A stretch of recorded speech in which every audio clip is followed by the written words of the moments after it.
Good morning, and welcome to Connections Radio Show, where we talk about ideas that matter. I'm glad you've made the connection and are with us today. I'm Lori Fitz, your host, and the goal of our show is to explore a wide range of topics that challenge us to see ourselves, our community, and the world around us in ways that get us thinking, get us talking, get us imagining, and get us connected.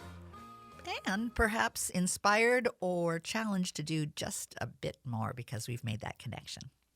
So our topic today is women, culture, the stories about us, finding the humor, and discovering our own stories.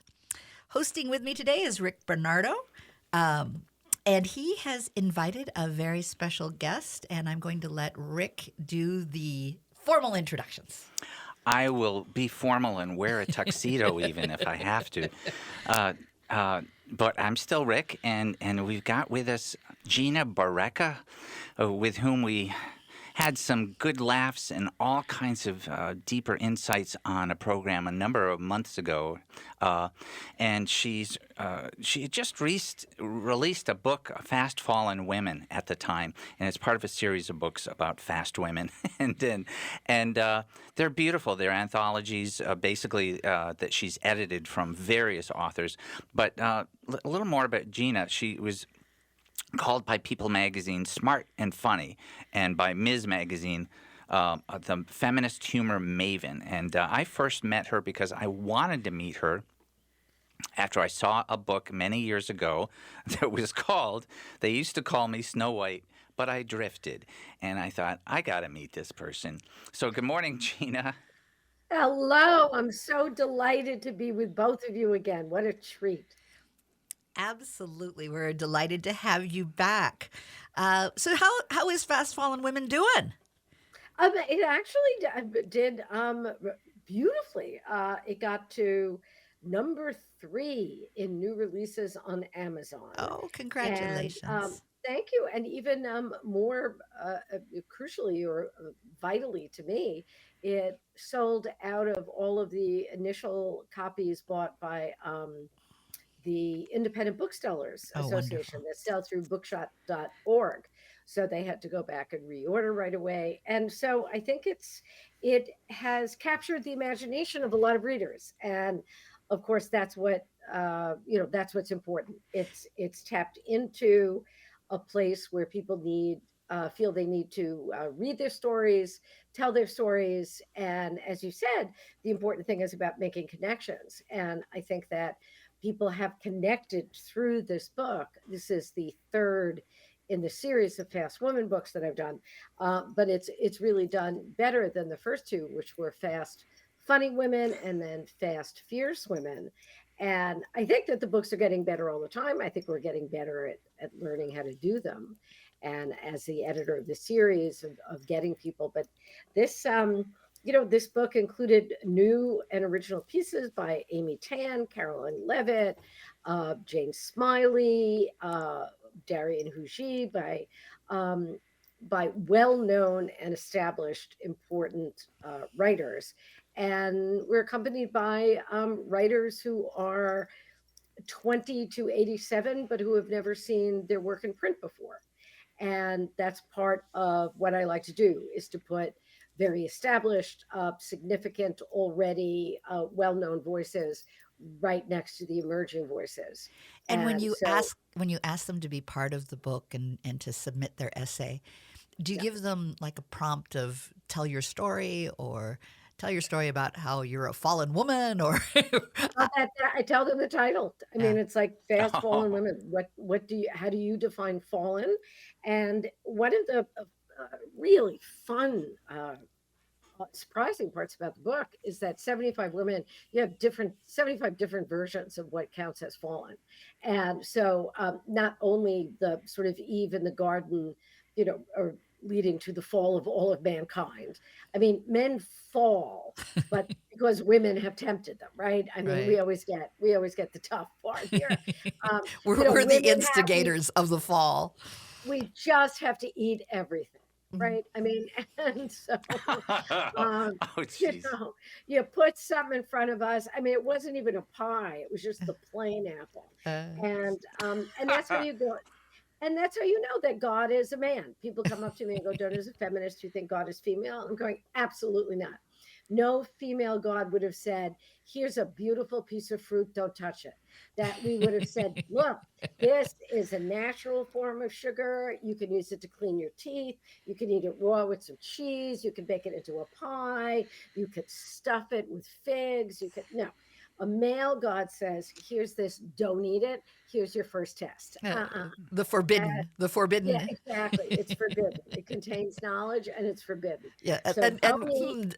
I think it's good that we're questioning into. So you're going to keep knowledge from me. Yeah, exactly. So this is kind of a test as like whether I'm worthy enough for Yeah. knowledge. No, this is like, nah, come on, honey. This has nothing to do with you. Oh, honey, just put it back. Oh, don't Gosh. ask questions. It's Oh, like, sweetheart, Yeah. this is above your pay grade. guys, Yeah. without the So, knowledge, and nobody knows, how do I know if this is even okay? right. Right. And so we're going back to that version of the fallen woman. And then there were literally, Amy Tan wrote about what you can do not to fall down as you age. And she took it very literally. And then, fallen is failure. A lot of women talked about not meeting what goals they had set for them by their parents, or goals they had set for them by themselves. Again, what script that they're following and needing to change that script. So it offered a lot of room for women to find their fallen selves. And of course, all of the stories are then how you rise. Hmm. And how So, you maybe rescript. yes, exactly. And I am fascinated with storylines that we may or may not know that we're a part of. Hmm. And I love how your essays question into those storylines. Um, Well, yeah, and this is because we as I hope we'll be talking about, that there are, just like families, there are families that we're given and there are families that we make, and there are stories that we're handed, and then there are stories that we revise or we dismantle or we flip over, and that but they deserve almost a kind of, I think, especially in women's lives, but men too, a kind of reverse engineering. It's like, mhm. okay, here's the happy ending, but let's reverse engineer how we get to this so-called happy ending to see whether it's what we actually want. And it seems to me that the falling aspect is sort of the judgment in some ways of, well, you didn't follow the script. Yeah, Yes. absolutely. So Yeah, because yeah, you didn't follow the script, you are now outside the script and have right. fallen, or maybe that was part of the script that you're supposed to fall at some point. Mhm, Um, mhm. and it just seems to me that the pausing and being able to reflect by looking at all these essays allows us to see, oh, yeah, that is that what I want, and can I do a reverse engineering? And I think part of that is discovering what you want, right?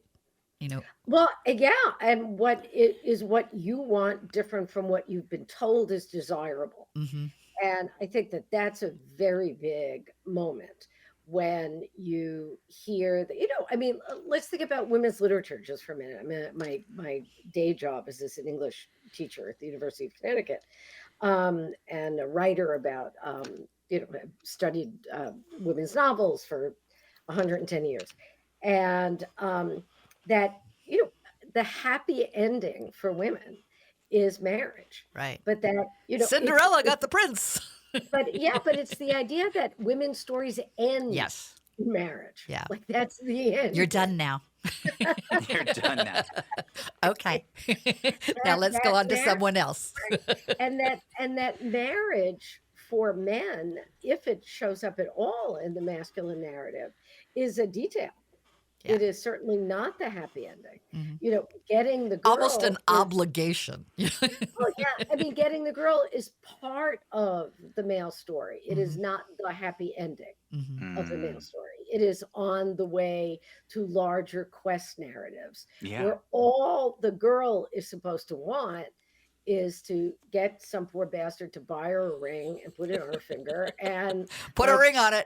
yeah, exactly. Put a ring on it and like stay home and then make sure she separates, the dainty, the dainty wash from the heavy duty wash.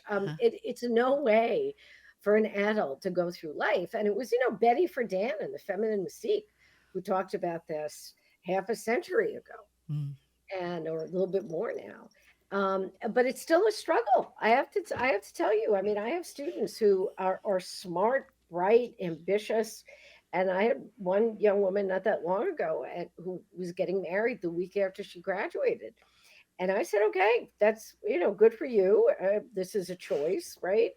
And I said, "Why though? Why are you getting married right after you graduate?" And she said, "I just want to stop thinking about relationships." Oh my. I Good said, luck in that really? marriage. Really? Because you are going from the frying pan into the fire. It is like you think you stop thinking Yeah. about relationships when you get married. Yeah. But in a way, every narrative she grew up watching would indicate that. Yeah. Wow. And Gina, because of my background in theology, I keep thinking back to the principal of Marin Catholic School came into the teacher's room one morning and said, just tell them it's a story, it's a story, it's a story. There's freedom in that. And what I'm hearing is there's a lot of stories he was talking about the Bible. And then there's a lot of stories about the stories that has messed things up and not been fair. I also think that we start to question into the story when it's become too painful. And when you have that, it's like, wait a minute, this isn't working for me. Why isn't it working for me? And what is my joy? That the want is the joy, and I'm not feeling joy right now. What does that look like, and how can we use that? I think that's a fascinating question. Although I wonder if I think it's I'm not going to even make it general. Oh. I know it took me a very long time to get to the point where I just didn't assume without examination that if I was unhappy, it couldn't be because I wasn't fitting into the story didn't work for me, but that there was clearly something wrong with me. And because the story seemed to be so strong, you acquire this, you feel this, you get used to this, you achieve this, that it's like you get that and you go, well, I still feel incomplete. I still feel wrong. I still feel like I didn't get the love that I needed. I thought this would come with some kind of bonus, like I would feel good about myself, Right. like maybe there would be self-esteem. And you realize that the story is incorrect, that this is a false set of promises. This is, you didn't read the ingredient label and you didn't read the disclaimer that says, what is the disclaimer? It may not work. Your results may vary. Right. Yeah. Your Results results may may vary. vary. It's like, wait a minute. I did all this stuff. I followed the recipe. Right. And your results may vary because you come out of an entirely different, swamp. And you do not, again, talking about with Rick, talking about you come out of the whatever theological backdrop your family gave you, whatever ideas about what's right and good, and what not only your family wants from you, but what your idea of a God wants from you, what counts as moral, what counts as proper, what counts as appropriate. And then you realize that it's like, wait, can I get, what are the original citations for this? Yeah. I'd like to go to the source material. Yeah, exactly. What's What the is source? even Exactly. primary? I'd like the source. Can I get the studies that say, as long as I'm married by 27, I'll be happy? I keep Because looking at the back of the book and they're not there. Yeah. It's nothing like, can I speak to a manager? Because this is not. This isn't working. I do have to move us into the next segment, but it seems to me, and this is just my own conjecture, that laughter helps in that reframing. Laughter helps in the recognition. Laughter helps in being able to, question into it. But we'll talk more. Got to take a break. Got to listen to some great commercials, and we'll be right back after a few short commercials. Welcome back to Connections Radio Show, where we talk about ideas that matter. And today we're talking about women, culture, stories about us, and finding the humor and discovering our own stories. And Rick Bernardo has been the producer of this show, has been able to hold this show and be able to bring us the ideas that we're talking about today. I was the producer, past tense. That's all gone now. Oh, no, you still are. No, I'm here. Good to see you. And we've got with us Gina Barreca, who's a longtime University of Connecticut professor. She's a well-known best-selling author and humorist, and is a maven on humor and feminism as well. So good morning, Gina. Hello, and thank you for having me. Absolutely. And I also want to make sure that folks know how to learn more about you. And they can go to your website, which is ginabarreca.com. And that's GINABARRECA.com. Thank you. And I got a quick David Steinberg story about humor and the Bible. And he tells the story of Moses and the burning bush. And this is me messing up David Steinberg's story, but still. But he's got this conversation with a bush, right? And after he burned his feet and all that. And he goes, but I've got to do all this stuff. Who am I going to say is telling me to do this? And the bush says, tell them I am that I am sent you. And David Steinberg goes, and Moses goes, thanks for clearing that up. So there's a lot in these clearing up is with all of this stuff. It's all kind of muddy, but finding that pause and laughter, I think, allows us to do a little bit of like, could there be something more here? Another angle. Another angle. Yeah. What is that? Well, and I think that what laughter does, because part of what I've studied for all these years is comedy and humor.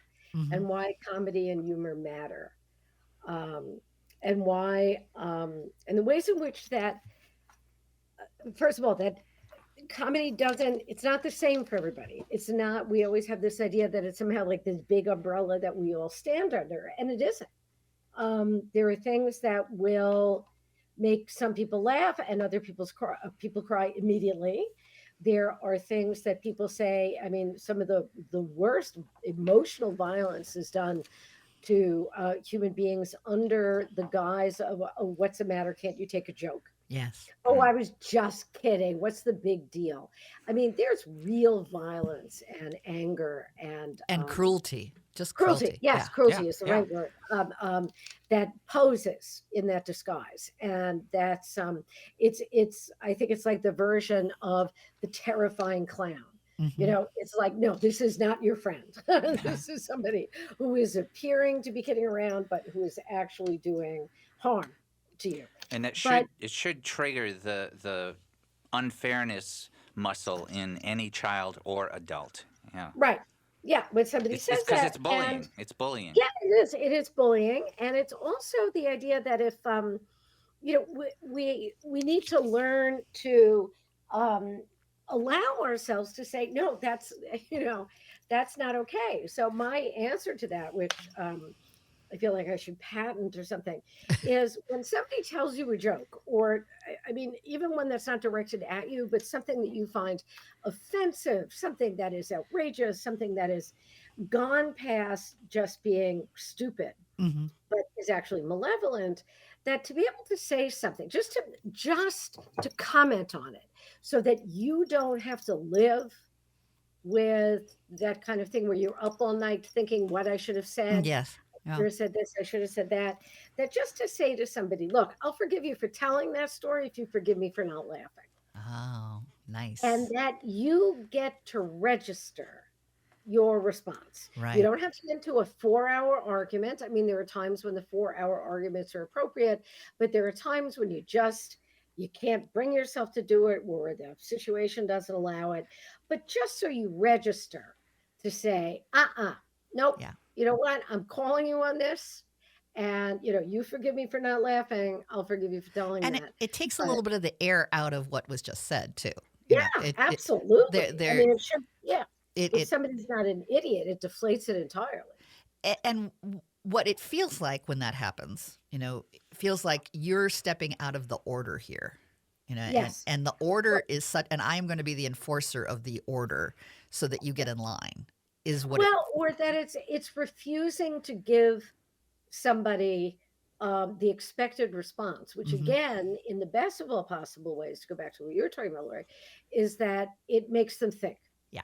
And if somebody is able to do that, it makes them think twice. And it maybe gives them a sense that they have crossed over into, I mean, all humor deals, the best comedy always has dealt with what's taboo. Great comedy, since like Aristophanes onward, has dealt with the stuff that you can't talk about. It deals with sex, it deals with discomfort. or It deals as with Aristophanes, the frogs. exactly. It deals with the stuff that doesn't fit. Yes. So that is what it's supposed to do. It's supposed to shine light on the areas in the culture that are usually remain in the shadows and that usually remain unspoken. But it can be misused to again, to be used as a weapon. But then what we learn how to do is to take, like in a martial art, you take the violence or the bad energy or the stuff that's being used to hurt you, and you turn it around so that it flips over on the aggressor. It seems to me that there's almost two sides. There's the truth-telling aspect as well as the bullying aspect that tries to take control. And I know, Rick, you've talked a lot about truth-telling in humor. Well, yeah, and I was going to say, just even before we go into I think humor does touch on a deeper truth in a certain twisted way to get there in a way that here's the key. It's got to feel safe. If you're laughing, you're generally okay. If you're really laughing with other people, you generally love them, for instance. But the onus should really also be, I got to say this, as a man of my gender, the onus should be, if it's a man-woman thing, it should be on the men. And this came up with Trump some years ago. Locker room talk? No. Yeah. No. Right. No. It's not with my friends. That's ugly and wrong. No. Yeah. No. And I also have to sometimes with friends and publicly make a promise that if anything comes up with any friend, man or woman, that I know they wouldn't like, and they're not in the room with me, I will say something. I will stand up for anybody when they're not around. That's just what it comes down to. And anybody with integrity should do that. That's absolutely you should write that down and put that on a t-shirt, because I think it's right. It's the idea that even if they're not, just what you said, even if they're not there, that this is the stuff. It's not a free-for-all. Yeah. Humor, and it's not okay to just let it go, right? I'll just let it go. It's I don't want to create a drama. Just let it go. I don't believe it, but it is by not saying something a tacit agreement. Exactly. And so that's exactly. So that if somebody, again, we're all white people here, but if somebody's telling a racist joke, it's like, same thing. Who are you to say this? Are you out of your mind? I have said a number of times, I've got friends who would not like that, and I don't like it. So it's more like, I'm not saying you did the wrong thing. I'm saying here's the reaction. Right. I mean, it kind of amounts to the same thing, but yeah.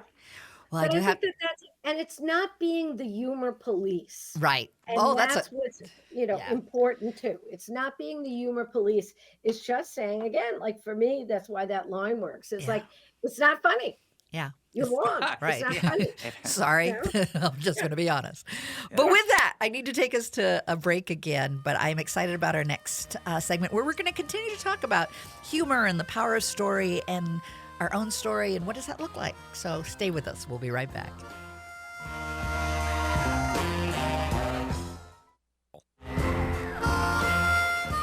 Welcome back to Connections Radio Show, where we talk about ideas that matter. I'm Lori Fitz, your host, and Rick Bernardo has created this lovely show today, brought everything together. Thank you, Rick, for all the work that you do on these shows. And you've got a tremendous guest joining us. We have a tremendous guest, and her name is Gina Barreca.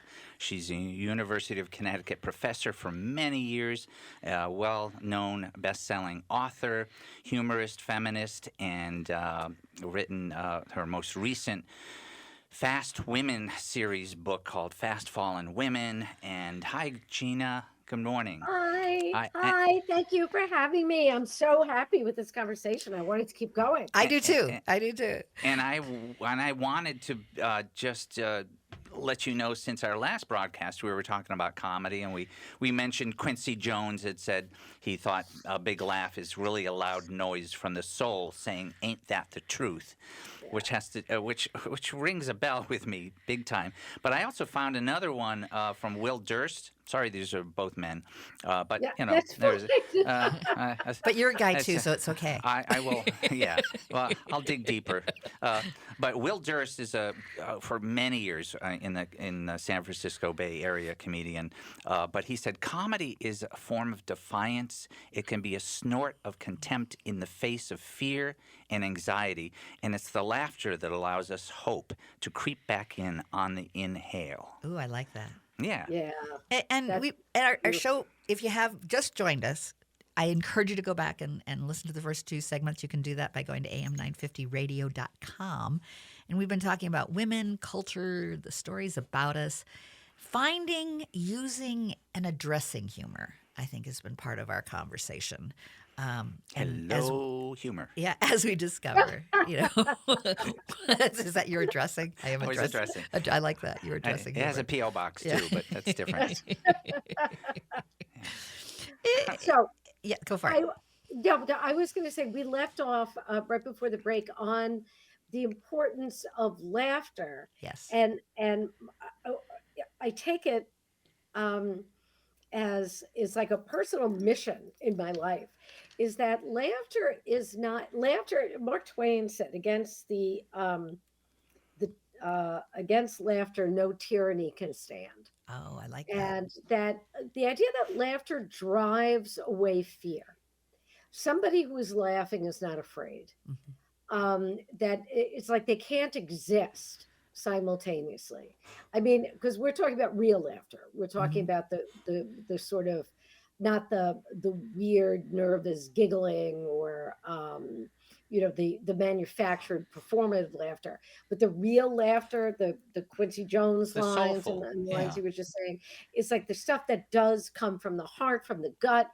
It's your body's reaction to something, and it is about freedom. It's a refusal to be contained. That is one of the reasons that hysteria, if we're going to go back to the idea of hysteria, from Greek, the wandering womb, they were such fun, the Greeks.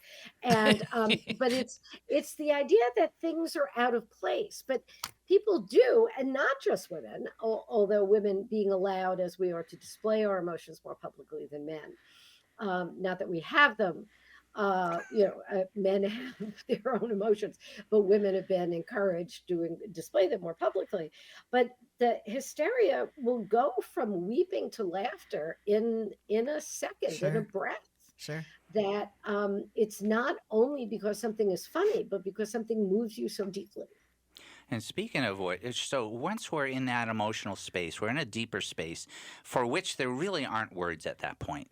There's a Right. language going on beyond the words, and it has to do with a piece of, I would say, joy, but also trust is happening somewhere if we're really laughing with somebody.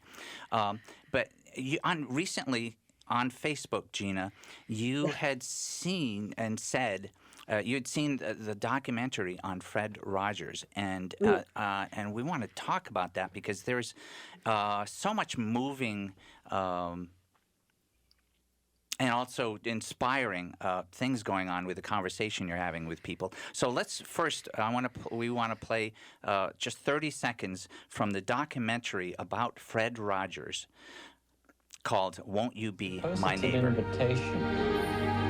It's It's an invitation for somebody to be close to you. The greatest thing that we can do is to help somebody know that they're loved and capable of loving. Won't you please, won't you please, please won't you be my neighbor? That was Mr. Rogers. Does that bring And I anything want back? to start crying now, okay? I was I'm gonna just say. going to start crying now. I haven't not seen that yet, and I have to. I actually didn't grow up on Fred Rogers. I was just a little bit after or before. No, before. No, a little after. Both of us were a little after. Yeah. After, but Yeah. Because I was born before. That gets confusing. It is. But we were old. We were too old to be watching it. The Me point too. is, Me I'm too. old. I Yeah. did not So- watch him. You didn't watch him either? But I've been a fan ever since. This was ministry for Yeah. him. This was Yeah. something sacred on what you do for other people. And But- my brother, who's 5 years younger, watched him. So I would watch in conjunction with him watching and seeing how it calmed him down. I mean, this is a wild child. And then you put on Mr. Neighbors and Mr. Rogers, and you went to the little happy place. It to me again. I had also, like you, I'm 66, so I had never grown up. I'd never been put in front of the TV where I could watch Mr. Rogers. But watching this documentary, which took him from, it's really a documentary about media, about TV, and about actually taking it back to what we're doing here, about your show, about connections, because that's what he made. And he did it, his audience, the sort of shocking or for those days, but the unique part of him was that his audience was children and that he took children seriously. He treated them with Yeah. respect. He didn't just have things blowing up. I mean, I grew up loving, I have to say, and watching Bugs Bunny Yes. and all of those cartoons, and Roadrunner going off the cliff and only getting And realized the coyote kind of with his exactly. acme, yes. And I learned a lot of life lessons Yeah. from those. So, Yes. But Mr. Rogers, what was overwhelming for me was the sense of what Mr. Rogers was doing in the clips where it was the early 60s and where he was getting funding to put these programs on, that they were so radical in treating children like human beings. Right. Not just And as dealing with very serious subjects. Absolutely. I mean, I remember even as a kid watching with my brother, dealing with a child that had a terminal cancer, and being able to share about what that little girl was going through, and it was like, wow. Absolutely. He had a child that was a clip of him with a boy who was probably 6 or 7 in a wheelchair. Yeah, Mhm. I remember And, that. and he was all about like, you're perfect as you are. Yes. You are perfect as you. I just, again, I lost it, and I thought, why can't this is what I've been wanting someone to say to me? It's like, we love you Yes. as you are. And Yes. And That, Mr. what a line. Yeah. And Mr. Yeah, Rogers not- honors him so much by saying, I bet you've got some hard days. And the little boy Yeah. goes, but I'm feeling great now. Yeah. In that moment. Oh, that'll make you cry. Yeah, but it was not, however, and this is such a hard thing to do, not in a way that was sentimental or melodramatic. Right. There was nothing in a way, this is something all about how important individual people's emotional lives are, that has nothing to do with narcissism. Right. Right. I mean, like, that's some kind of magic, because Well, this it's isn't- absolute empathy and teaching empathy. Yeah. This is how you honor each other. Right. And even going into the little kingdom and the little story that they would tell, that sort of reflected on whatever the life lesson was in that. But you never felt like it was a life lesson. You just felt like you were just with Mr. Rogers. Well, I would And say, I'm sorry, go ahead. I was going to just one thing. I would suggest that for all of us, there's a place in our future and in our hearts where the Presbyterian minister Fred Buechner, and by the way, Fred Rogers was a Presbyterian minister too, but Buechner says the place where God calls you is the place where your own deep gladness and the world's deep hunger meet. Oh, And oh, and I love aiming for those crossroads, yeah, you know. yeah. But this comes up because it's not selfish. It's both. It's everything. It serves everybody. And it's about And service. Yeah.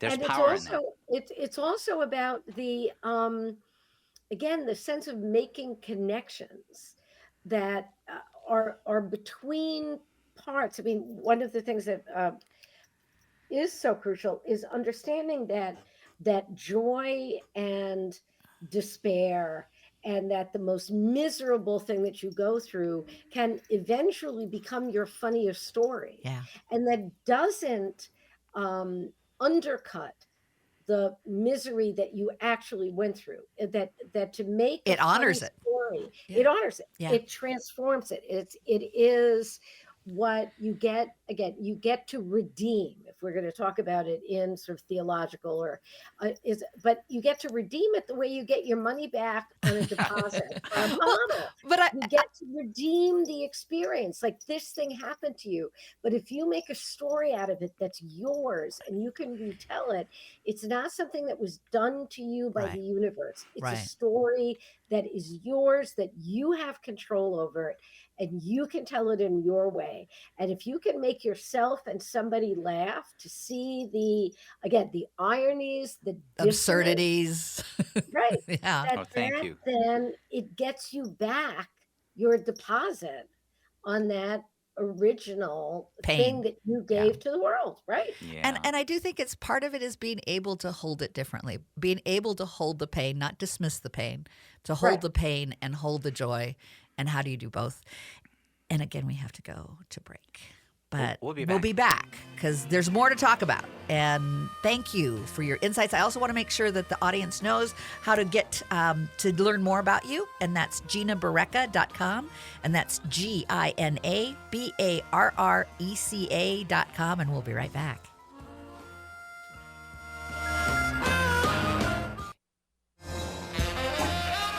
Welcome back to Connections Radio Show, where we've been talking about women and culture and humor and the power of and discovery and all those wonderful things that give us a hint and perhaps indication of what is our own story and how do we shape that. And thank you, Rick Bernardo, who is my co-host and producer of this show. Good morning. And we have with us Gina Barreca. Her website, by the way, Gina, Gina, and Barreca is spelled with two R's, Barreca, Barreca.com. That's her website. You can see all about her as a UConn professor and author. Welcome, Gina. Hi. We could do this all day and just have a wonderful... No, this is so much fun. Yes. So, I mean, can we go back Yes. to the idea Yes. of how humor Yes. is redemptive, Yeah. and how humor? In fact, my husband and I just rewatched The Name of the Rose. Remember the old movie Oh. with Sean Connery, Yes. and Christian Slater, and it's a book that I teach. It's Umberto Eco. Yeah. And the plot, in case people don't remember it, and it's like 600 pages, so you don't have to go back and reread it.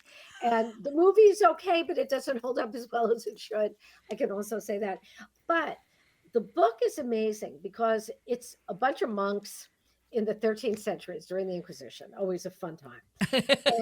And in fact, everybody Dark did Ages were lots of fun. yeah, but everybody did expect the Spanish Inquisition. They had to give you 2 weeks notice. So unlike Monty Python, they really did have to let you know they were coming.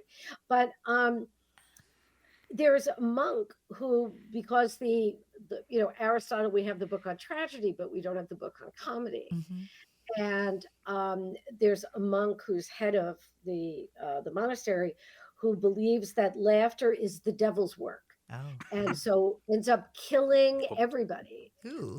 Any of the priests, the copiers, because they are copying old manuscripts, who laugh because some of the copiers and the artists, they put little funny drawings in the pages, and it's the idea that somehow laughter is unholy.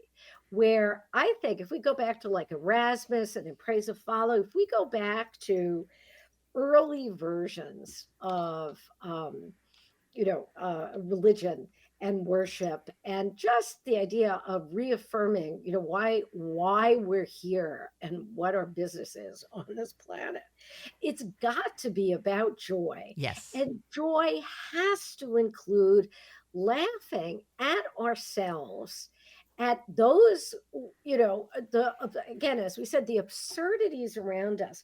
Because if you don't do that, then why bother? Right. I mean, it would be like eating tasteless food. You could exist, but like the beauty of it. It strikes me when you were saying that the monk that didn't believe humor had a place, and Right. It strikes there was a lot of threat there to humor. Yeah. What the threat of humor perhaps was being able to question into things and being Exactly. able, to claim something different. And without humor, and then, again, going back to that line from Twain of, that against tyranny, against laughter, tyranny cannot stand. And also there was a 19th century woman writer who I really like, a columnist named Agnes Reppeler, who said that only you can't be afraid of what, directing humor against those in power or against institutions, because only false gods are laughed off their pedestals. ooh, I just got Right? Is that yeah. a great line? How could there be anything wrong with wanting to share joy with people?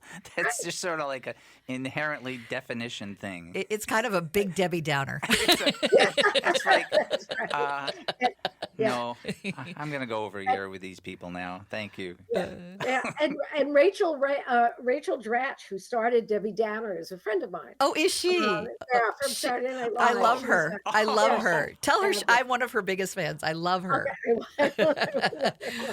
Well- but the people who bring humor into our lives, I don't think that there's a particular sainthood dedicated to them, but there should be. There should be. And we're down to like less than a minute left in our show. And I just wanted to make sure that I thank you so much for taking time in the morning and, just giving us your ideas. You're fascinating. The books that you write are fascinating. And thank you. Thank you for all you do. Go see those books on GinaBarreca.com website. There's all kinds. They're beautiful. They're beautiful. They're funny and meaningful, And Gina, I'll put you on the spot again. We're going to want to have you come back again. Oh, please. What a great way to start a Saturday. Oh, well. This is fabulous. Well, we love your insights, and you get us thinking and you get us laughing. And I think that's the best way to start a day, don't you? Absolutely. And thank you to the audience that joined us today. We look forward to having you join us next week here on AM 950, the progressive voice of Minnesota, on the Connections Radio Show.